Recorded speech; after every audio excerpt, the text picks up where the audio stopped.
L'entretien professionnel et l'entretien annuel d'évaluation, voilà bien deux situations que tout salarié est susceptible de rencontrer au cours de sa carrière professionnelle, quelle que soit la position qu'il occupe dans l'organisation ou son secteur d'activité. Ces deux dispositifs ont cependant des finalités différentes, quoique complémentaires, ce qui explique que les relations entre entretien professionnel et entretien annuel d'évaluation soient fortes en pratique, comme nous allons le voir. Toujours est-il que c'est à vous qu'il revient de conduire ces entretiens auprès de vos collaborateurs avec l'objectif d'en faire autre chose qu'un simple passage obligé. Vous aurez donc l'occasion d'approfondir ce sujet ainsi que les questions qu'il soulève. Elles touchent notamment au sens à donner à ces dispositifs, à l'attitude à tenir, aux liens qui s'établissent entre l'individu, le collectif et la stratégie globale de l'entreprise, aux outils mis à disposition pour réaliser ces entretiens. À ce stade, je vous propose de réaliser un tour d'horizon pour situer les bases juridiques applicables, comprendre les finalités assignées à l'entretien professionnel et à l'entretien annuel d'évaluation et repérer comment l'un et l'autre se combinent dans les faits.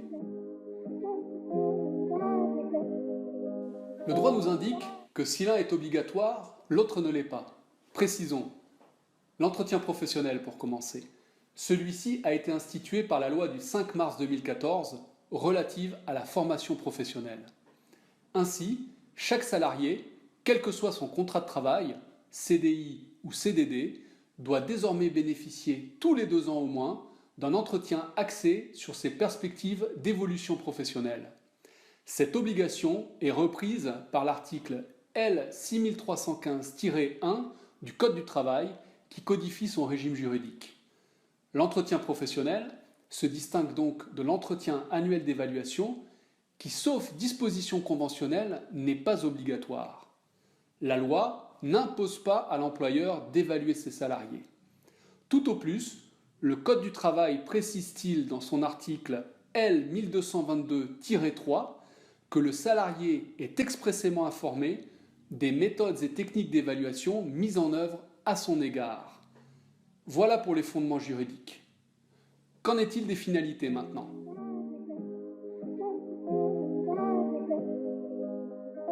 Ici encore, l'entretien professionnel et l'entretien annuel d'évaluation ne se confondent pas.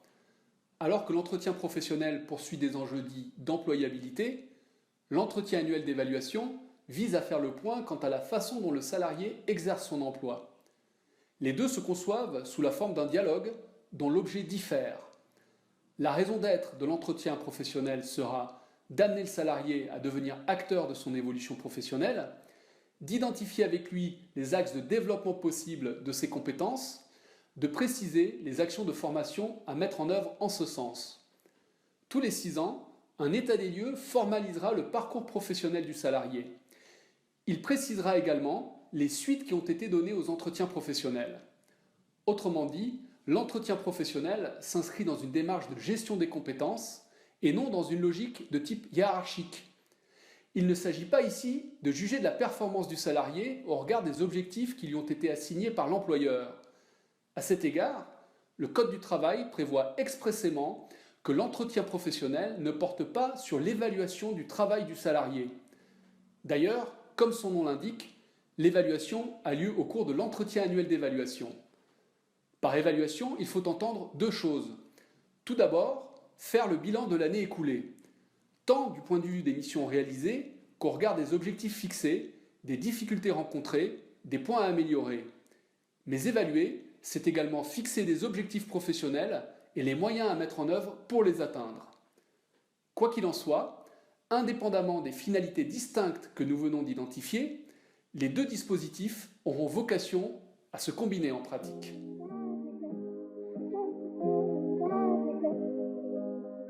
Il faut le répéter, l'évaluation annuelle est un acte de management qui s'inscrit dans une relation hiérarchique, tandis que l'entretien professionnel met en jeu une logique de type RH. Pour autant, on imagine mal qu'un entretien professionnel se déroule en parfaite méconnaissance des aptitudes du salarié. Car c'est bien à partir de ces aptitudes que les besoins du salarié pourront être identifiés et ses perspectives d'évolution professionnelle discutées, voire élaborées.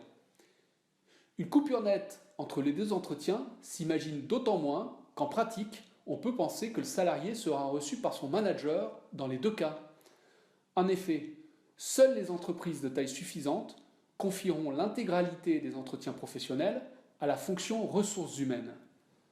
Autrement dit, dans une majorité de situations, les deux entretiens mettront en présence les mêmes interlocuteurs, c'est-à-dire le salarié et son manager.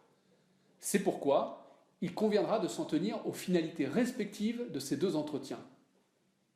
Tout cela pose une autre question, du point de vue des modalités d'organisation cette fois-ci.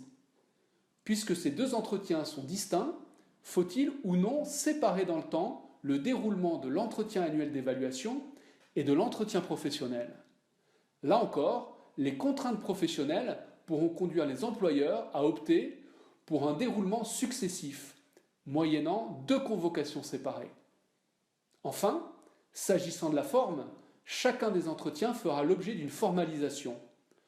En règle générale, il s'agit d'une grille d'évaluation signée par le salarié dont une copie lui est remise. Je ne fais qu'évoquer ces sujets. Ils seront abordés au cours de l'accompagnement dont vous allez prochainement bénéficier.